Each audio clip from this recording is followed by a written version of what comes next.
사랑합니다. 축복합니다. 반갑습니다. 한 주간 평안하셨습니까? 추석에는 무슨 인사가 있나요? 장로님, 추석에 무슨 인사가 있죠? 새해 복 많이 받으세요도 아니고 떡 많이 드세요인가요? 추석에 적당한 인사가 없는 것 같은데 축복에 대한 인사를 좀 만들었으면 좋겠습니다. 자, 저희 교회가 지금 새벽마다 이제 느헤미야서를 읽으면서 우리의 영적인 삶을 좀 다시 수축하자, 새롭게 세워가보자, 그런 마음을 가지고 느헤미야를 오늘 9번째 말씀 묵상을 했습니다. 많이들 나오세요. 곧 40명 되게 생겼어요. 30명은 훨씬 넘어가고, 그리고 막 뜨겁게 기도하시는데 거의 6시 반까지는 막 소리가 굉장히 크게 기도를 하고 계십니다. 그 여파인가요? 박수 치란 말도 안 했는데 오늘 찬양마다 박수를 치시고 아주 은혜롭게 예배 참여해 주셔서 참 감사합니다. 목사에게는 이것보다 더 큰 기쁨이 없는 것 같아요. 우리 예배가 막 뜨겁고 기도가 뜨겁고 예배 자리에 성도님들이 막 모여들고 이보다 더 좋은 일이 있을까요? 하나님께서 우리에게 큰 부흥 주실 줄로 믿습니다. 부흥의 징조가 벌써 새벽부터 안 나와보신 분들은 좀 시샘이 나실 텐데 괜찮습니다. 오시면 됩니다. 오세요. 같이 함께 뜨겁게 기도하면 참 좋겠습니다. 어떤 분이 저는 새벽 기도 열심히 나오지만 주일은 쉬어요 그러시더라고요. 그래서 무슨 가게입니까? 그랬더니 오늘 나오셨어요. 더 열심히 기도하시고 가시더라고요. 참 그런 기쁨이 있습니다. 느헤미야서를 저는 이렇게 묵상하고 오늘 오후에도 특별히 이제 새벽에 전하려다가 좀 미뤄놓은 말씀 영적 전쟁에 대해서 느헤미야의 본문을 가지고 이야기를 하려고 합니다. 이 시간에는 한번 조금 중요한 부분을 정리하고 싶은데 1장에서 예루살렘에 남아있는 백성들이 큰 환난과 능욕을 받으며 예루살렘 성벽은 허물어지고 성벽은 불탔다, 이 이야기를 들은 느헤미야의 기도가 있습니다. 그가 가슴 아파하면서 하늘의 하나님께 간절히 기도하고 내게 형통함을 주시옵소서 그렇게 간구할 때에 하나님이 느헤미야를 높여주셔서 그 페르시아의 왕의 술 맡은 관원으로 세워줍니다. 이 술 맡은 관원의 자리는요, 그 요셉 이야기에서도 나오지만 아주 중요한 자리입니다. 오늘날로 말하면 대통령의 비서실에서 일하는 사람 정도예요. 그때는 이제 독살 이런 것도 많기 때문에 왕의 음식과 음료를 따르는 사람은 특별한 사람이었겠습니다. 믿을 수 있는 신복 중에 신복이고 또 왕이 가끔씩 이야기를 할 때 이야기를 주고받을 만한 사람이어야 되는 거죠. 그런데 느헤미야가, 잡혀간 유대인의 한 사람인 느헤미야가 그 강력한 나라 페르시아의 술 맡은 관원이 되는 거예요. 자기는 동족의 아픔을 가지고 그 아픈 마음을 가지고 기도하고 있었던 거죠. 나라의 그 어려운 형편을 보고 특별히 신앙의 중심인 예루살렘 성이 회파되었다는 얘기를 듣고 안타까운 마음으로 하나님 앞에 간절히 기도하고 눈물 흘려 기도하고 금식하며 기도하고 했더니 하나님이 그를 영향력을 끼칠 수 있는 중요한 자리 요직에다가 앉혀주신 겁니다. 여러분, 이거는요 우리에게 아주 중요한 비밀을 알려주고 있어요. 우리의 삶의 형통은 하나님이 기뻐하시는 일을 하려고 작정하고 그 일을 위하여 마음을 두고 기도할 때 하나님께서 우리를 형통하게 해주신다 하는 거예요. 자녀들을 위해서 축복할 때도 그냥 잘 되게 해주세요, 돈 많이 벌게, 편안한 직장에 가게, 좋은 배우자 만나게, 이런 기도보다 하나님, 이 아이가 하나님의 나라에 위대하게 쓰임받는 사람이 되게 해주세요. 그리고 그 일로 축복을 해보세요. 그러면 그 모든 과정은 하나님께서 최선의 길로 인도해 주실 줄로 믿습니다. 2장에 이제 느헤미야가 이 술 맡은 관원의 일을 하다가 예루살렘으로 들어가는 이야기가 나오고 있습니다. 어떻게 가게 되었는가 보니까 어느 날 왕 앞에 섰는데 얼굴에 수심이 가득했던 거예요. 아닥사스다 왕이 그것을 알아차리고 네가 병이 없는 것 같은데 어떻게 그렇게 얼굴에 수심이 있느냐, 이렇게 물어봅니다. 필연 네 마음속에 근심이 있는 거 아니냐. 왕이 자기의 신하를 살펴서 근심이 있는 거 아니냐라고 염려해주는 이야기를 하고 있는 겁니다. 이 상황을 좀 객관적으로 얘기해 보면요, 만약 신하가 왕 앞에서 얼굴 낯빛이 근심스럽고 어두운 표정으로 서 있었다 그러면 이건 처형당할 수도 있는 상황입니다. 마치 에스더서에서 왕비 와스디가 왕이 불렀을 때 나오지 않아서 폐위됐던 것처럼 그런 처형당할 수 있는 위기에 있었던 상황이에요.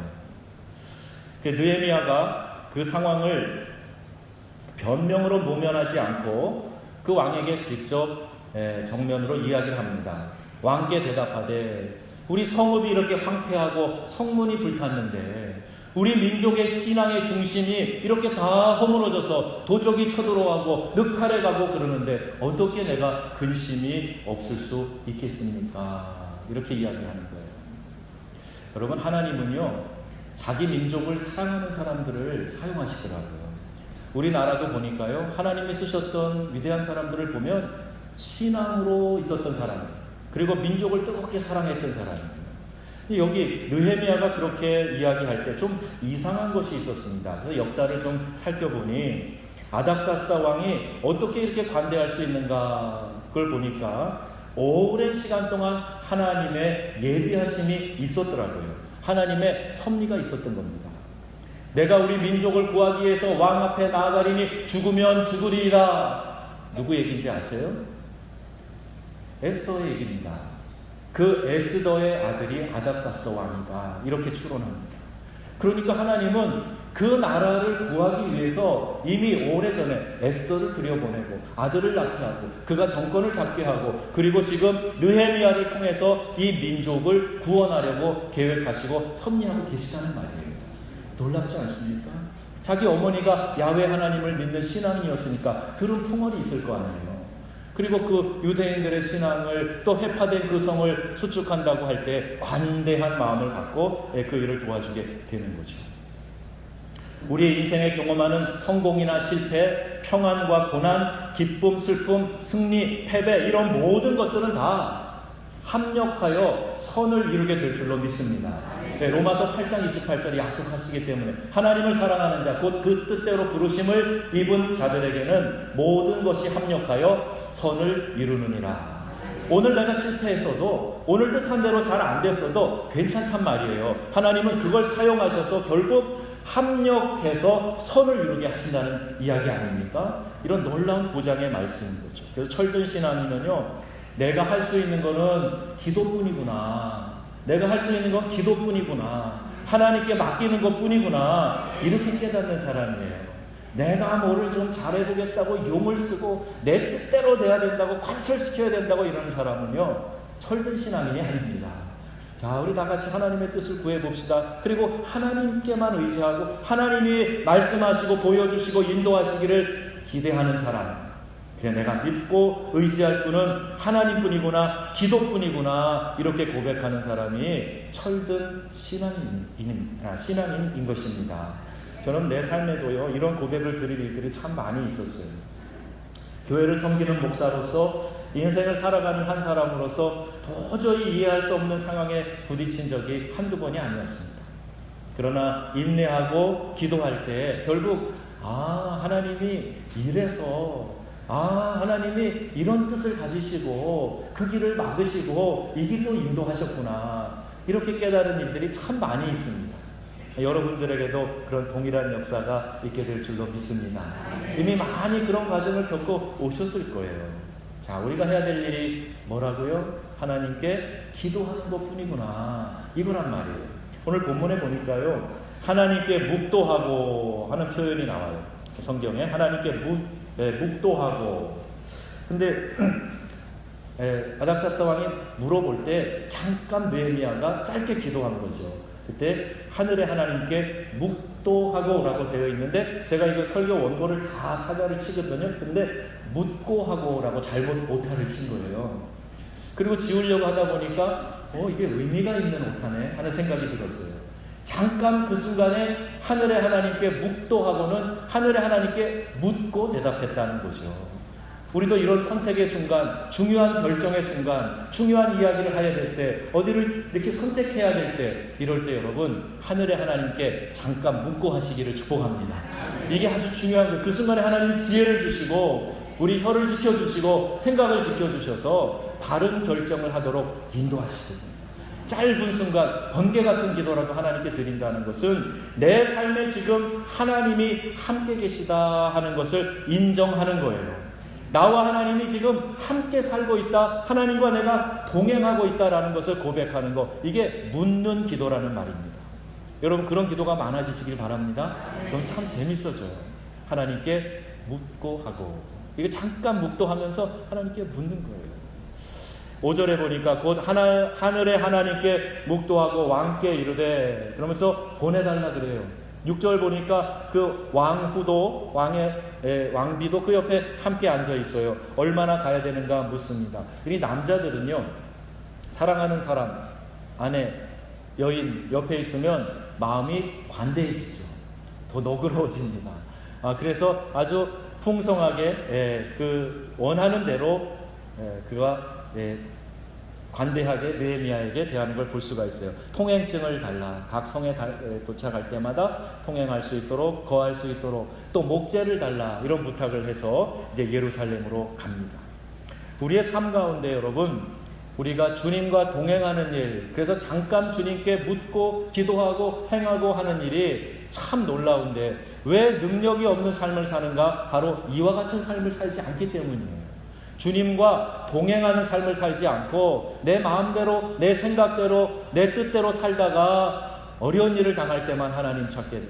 습관적으로 하나님께 나아가고, 이런 것은요, 능력 있는 삶이 되지 못하는 것입니다. 순간순간 나와 함께 하시는 하나님을 인식하면서 내 삶에 변화를 주시고 내 삶에 능력을 베푸시는 그 하나님과 함께 동행하면서 살아가시는 우리 명성의 가족들 되기를 바랍니다. 그럼 하나님이요, 지혜를 주세요. 생각을 주세요. 마음을요, 하나님의 뜻대로 인도해 주시는 거예요.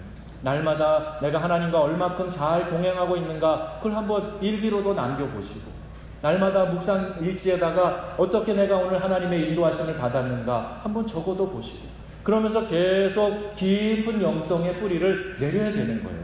습관처럼 왔다 갔다 하는 것은 내 신앙의 뿌리를 내리게 하지 못합니다. 뿌리가 깊지 않은 나무는 바람이 불면 금방 넘어지게 되어 있어요.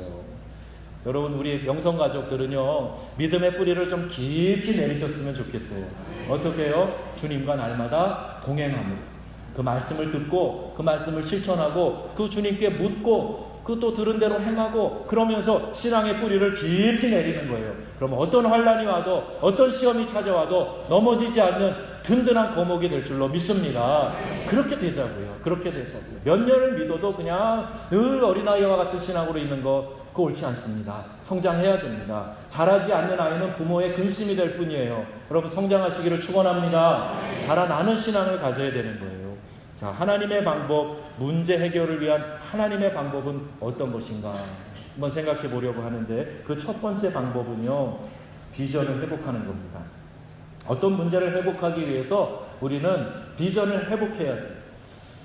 느헤미야 2장 17절 말씀 보면 우리가 당한 곤경은 너희도 보고 있는 바라 그랬어요. 성벽이 다 무너지고 말 그대로 곤란한 처지, in trouble, 곤란한 처지에 들어가 있게 된 겁니다. 그런 상황에서 이 현실이 고달프고 어려운데 그놈의 성은 지면 뭐하냐는 거예요. 전에 한번 시도했다가 흐지부지 된 일 아닌가, 애당초 안 되는 일이 아닌가, 혼자 용쓴다고 되나, 그러면서 사람들이 그 자리로 나가려고 하지 않습니다. 그때 느헤미야는 자기의 사연을 들려주지요. 이제까지 하나님이 어떻게 나를 인도하셨는가, 내가 페르시아에 잡혀갔지만 그곳에서부터 하나님이 나를 도우셔서 결국 왕의 측근이 되게 하고, 오늘날 이렇게 우리 유다 민족을 데리고 다시 포로로 해서 귀환하게 하고 이 성을 다시 재건할 수 있는 여건을 만들어주신 하나님에 대해서 조곤조곤 이야기하게 됩니다. 그때 사람들의 마음이 움직이기 시작했어요. 사람들이 감동을 받기 시작합니다. 다시 그들의 마음에 이 심장이 뛰기 시작하는 거예요. 그렇지, 하나님은 우리를 포기하지 않으셨어. 우리가 지금 해야 될 일은 우리 신앙의 구심점인 여기를 먼저 회복해 하는 거야. 이 성을 다시 수축하자, 이 마음으로 다시 뜨거워지고 일어서게 된 거예요. 느헤미야가 자기의 비전을 나눠줄 때 그 비전을 통해서 사람들의 마음이 뜨거워지고 일어날 수 있었단 말입니다. 여러분, 하나님이 저를 이곳에 보내신 이유는 이 비전이 여러분들에게 전달되고 여러분들 안에 무너져 있었던, 또 주저앉아 있었던 이 신앙의 성벽이 다시 한번 굳게 세워지도록 비전을 나눠주라고 이 자리에 세워주신 줄로 믿습니다. 우리가 이 이야기를 듣고 같이 마음을 열어야 된다는 거예요. 우리의 마음을 열고 듣기만 해도 이 마음이 다시 회복되고 뜨거워진단 말이에요. 새벽 제단에 막 나오게 되고 뜨겁게 기도하게 되고, 그러니까 내 삶에 얽혀있던 문제들이 풀어지게 되고 치유가 일어나게 되고 회복이 일어나게 되고 하나님의 역사를 경험하게 되는 것입니다. 비전을 다시 회복하는 일이 중요해요. 내 내부에 축적된 에너지가 있어요. 하나님이 여러분을 다 사랑하시기 때문에요, 여러분 한 분 한 분에게 엄청난 가능성들을 지금 심어두셨단 말입니다. 꿈을 되찾으세요. 하나님이 일으키실 그 역사에 대한 기대를 회복하시기를 바랍니다. 하나님이 포기하지 않으셨는데 왜 내가 포기합니까? 하나님이 우리를 포기하지 않으셨는데 왜 우리 교회가 안 된다고 말하는 겁니까? 그럴 수 없단 말이에요. 하나님이 주신 꿈은 반드시 이루어질 줄로 믿습니다. 교회에 주신 사명, 교회에 생명을 주시고 능력을 주시고 비전을 주셨기 때문에 이것은 반드시 이루어지는 거예요. 하나님의 뜻이 어디에 있는가? 우리는 묻고 행하기만 하면 되는 겁니다. 하나님께 구하고 그 주신 말씀 붙들고 열심히 그냥 묵묵히 그 일을 가면 되는 거예요. 그럼 우리 마음을 뛰게 하십니다. 오병이어의 기적을 일으키셨던 우리 주님이 오늘 이 시간에도 우리 안에서 역사해 주실 줄로 믿습니다. 두 번째 하나님의 방법이 있어요. 해결을 위한 하나님의 방법은 부정적인 감정을 해소하는 겁니다. 아닥사스다 왕에게 허락을 받아야 되고 또 지치고 시리에 빠진 백성들을 설득해야 됩니다. 이 두 가지가 다 어려운 거예요. 왜 어려운 줄 아세요? 이것이요, 다 이 마음과 관련이 있기 때문에 그래요. 사람의 마음은요, 심히 부패한 것입니다. 성경이 그렇게 말씀하죠. 우리 속담에도 열 길 물속은 알아도 한 길 사람 속 모른다. 복잡하게 되어 있어요. 그런데 그 마음을 움직여야 되는 일인데 쉬운 일이 아니죠. 포로에서 귀환해서 이제 다 됐다 싶었는데 무려 13년 동안 이스라엘 백성들은 거기서 지금 기운을 다 빼고 허송세월하고 있는 거예요. 교회가 역사가 있으면은요, 교인 가운데 상당히 많은 분들이 그런 얘기하는 분들이, 그거 우리 다 해봤어요. 전에 해봤는데 뭐 별거 없더라고요. 처음에는 뭐 있는 것 같은데 뭐 그거 신통하지 않아요. 이런 얘기하는 사람들이 있어요. 저는 그런 얘기를 듣지 않으렵니다. 괜찮겠지요? 해봤으면 어때요? 또 하면 되지요. 새롭게 하면 되지요. 다시 잘 시대에 맞게 정비해서 다시 하면 되는 거 아닙니까? 문제는 무엇을 목표로 해서 그 일을 하느냐, 여기에 달려 있어요. 상처받은 사람은 동료와 공동체를 잘 믿지 못합니다. 목회자에게 상처가 심했던 사람은 목회자들을 잘 신뢰하지 않으려고 그래요. 아무개 장로님, 아무개 권사님과 다툼이 있어서 힘들었던 사람은 아이고 교회 중직돼봐야 별거 없어, 다 똑같아, 이러면서 신뢰를 주지 않으려고 그래요. 여러분, 과거가 어찌 되었던 간에 오늘 우리는 그 모든 것들을 덮어두고 이 비전을 가지고 새롭게 또 부정적인 감정을 해소하고 새롭게 달려나가야 될 줄로 믿습니다. 그리고 하나님 앞에서요, 우리의 마음이 해결되기 위해서는 모든 걸 다 쏟아놓아야 돼요. 모든 걸 다 쏟아놓으세요. 절망과 고통을 감추지 말고 하나님 앞에 다 쏟아놓으세요. 느헤미야가 그랬습니다. 내가 이 말을 듣고 앉아서 울고 수일 동안 슬퍼하며 하늘의 하나님 앞에 금식하며 기도하여 그랬어요. 왕을 섬기는 직책으로 있는 사람은, 그리고 정치하는 분들 보시면 알잖아요. 막 뜯어먹을 정도로 싸우다가 사진 찍자 그러면 미루고 찍잖아요. 아주 난 그 표정이 너무 어색하고 이상해요. 그런데 정치하는 사람만 돼도 그 정도는 안단 말이에요. 자기 마음을 좀 감출 줄 안단 말이에요. 그런데 왕을 모시는 사람입니다. 자기의 감정을 이렇게 드러냈다, 지금 슬퍼하는 기색이 역력하다, 이거 위험한 거죠. 그런데도 하나님 앞에서는 모든 걸 다 쏟아놓고 울며 기도하고 주저앉아서 하나님 앞에 엉엉 울며 기도했을 거예요. 슬퍼하면서 금식하면서 기도합니다. 다윗만큼 고생한 사람 없을 거예요. 그가 상처 가득한 인생이었지만 포기하지 않고 극복할 수 있었던 비결이 뭡니까? 여러분 시편을 묵상해 보세요. 다윗은요 하나님 앞에 그 모든 걸 다 쏟아놓습니다. 자기를 죽이려고 늘 벼르는 그 원수들에 대해서 막 하나님 앞에 쏟아놓고요. 좋은 얘기만 하지 않아요. 하나님 저들을 좀 이렇게 해주세요. 저들을 좀 이렇게 해주세요. 하나님 저들을 좀 이렇게 벌 주세요. 이런 얘기 막 합니다. 하나님은 다 들으세요.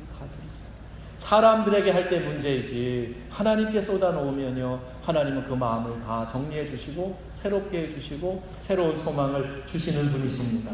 시편 142편 내가 소리내어 여호와께 부르짖으며 소리내어 여호와께 간구하는도다. 내가 내 원통함을 그의 앞에 토로하며 내 우환을 그 앞에 진술하는도다. 시편을 읽어보면요 어쩔 때는 참 위로가 많이 돼요. 다윗도 그랬구나. 다윗도 그 미워하는 사람들에 대해서는 하나님 앞에 막 하소연하는구나. 그걸 볼 수가 있거든요.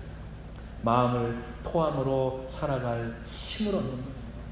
오늘 오랫동안 교회 안 나오시는 분이 계시는데 그래서 몇 가정이 새로 나오셨거든요. 또 한 분이 계시는데 어려운 처지와 형편을 만나셨어요. 저도 안타까운 마음으로 계속 울며 기도했는데 새벽에도 나오시더니 또 예배에 아이들 다 데리고 나오셨어요.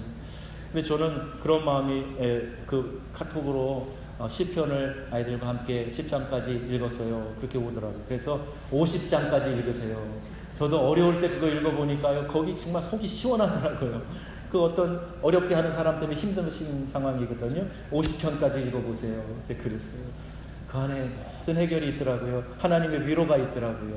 나를 위로하시고 내 편이 되어주시는 하나님이 거기 계시더라고요. 여러분 힘들 때 제일 나한테 도움이 되는 게 뭘까요? 내 편이 되어주는 사람이 한 사람만 있어도 힘이 되지 않습니까? 하나님이 내 편이시더라고요. 이렇게 우리의 마음을 다 토해내고 감정이 풀리면 우리의 눈과 귀가 열리게 됩니다. 흥분과 감정에 사로잡히면요 잘 듣지 못해요. 정확하게 듣지 못합니다. 그런데 다 쏟아놓고 나면 마음이 정리돼서 눈과 귀가 열리고 제대로 판단할 수 있게 되는 것이요. 다시 시작하라 하나님의 음성을 듣고 싶다면 느헤미야처럼 먼저 마음에 있는 것들을 다 쏟아내시기를 바랍니다. 하나님 앞에서 쏟아내세요. 하나님 앞에서 울부짖는 시간이 얼마나 필요한지 몰라요.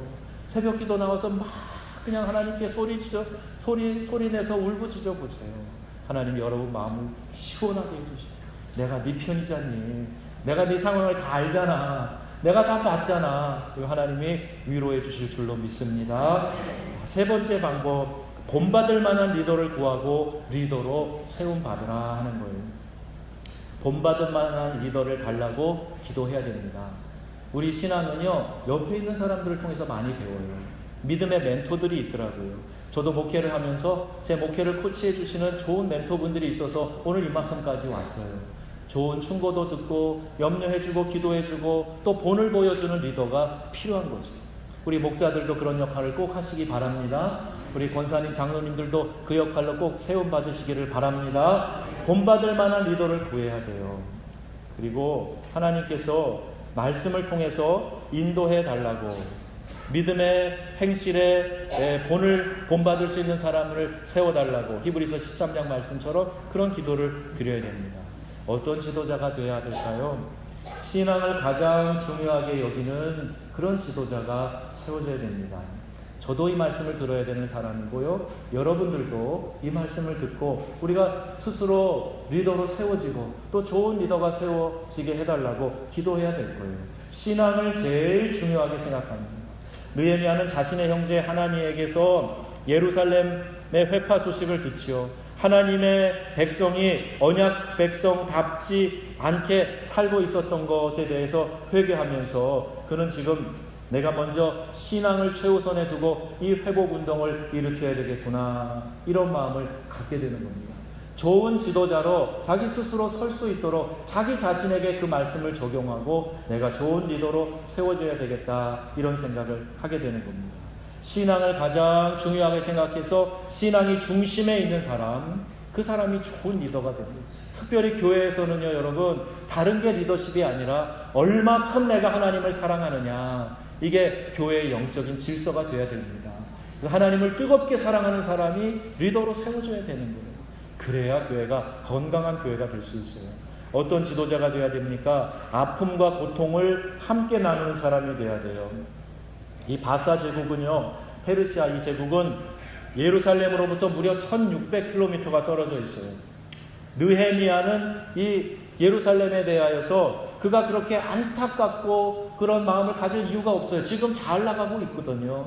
그런데 자기 동족이 그런 아픔을 겪고 있다는 이야기를 들을 때 그 아픔과 고통을 함께 나누려고 했던 것입니다.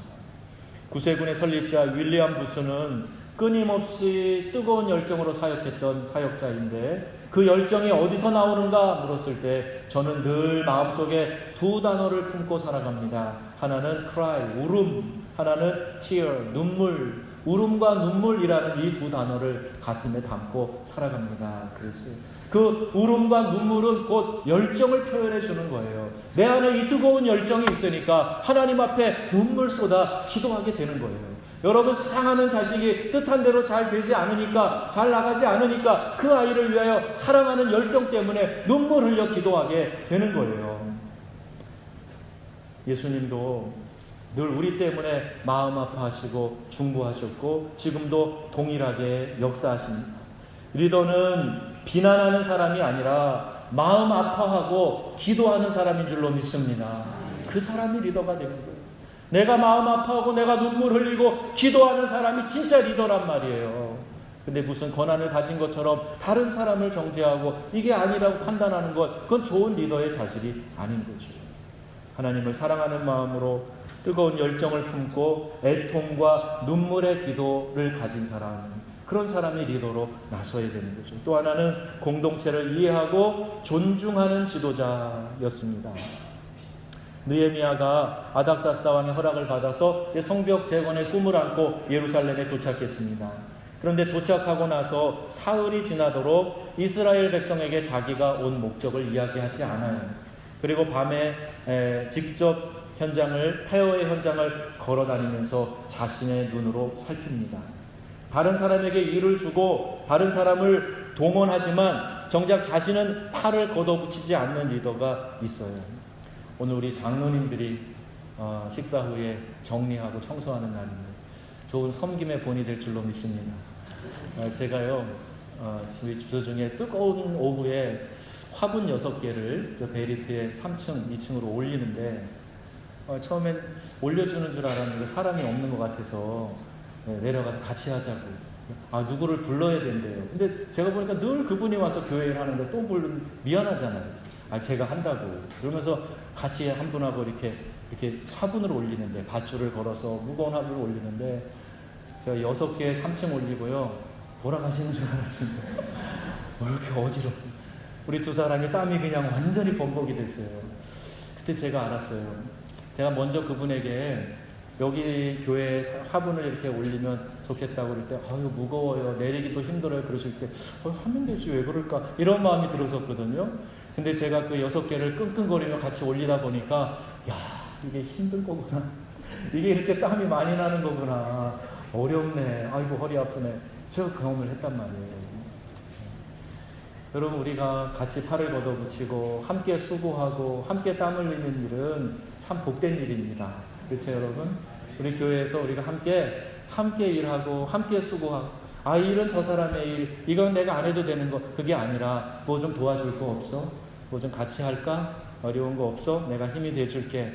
뭐 체력이 안 되는 분은 다른 방법으로 그죠? 도와줄 수 있고 함께 할 수 있어요. 우리 명성 가족은 그런 훈훈한 사랑이 넘치는 믿음의 공동체가 될 줄로 믿습니다.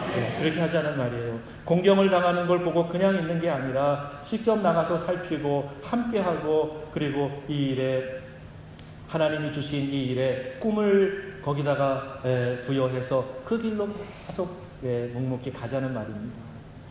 우리에게 이런 지도자가 필요합니다. 잠들어 있는 심령을 깨우고 실패에 대한 두려움을 떨치게 해주고 잃어버린 자신감과 자존심을 회복시켜 줄 수 있는 사람, 그런 사람이 필요해요.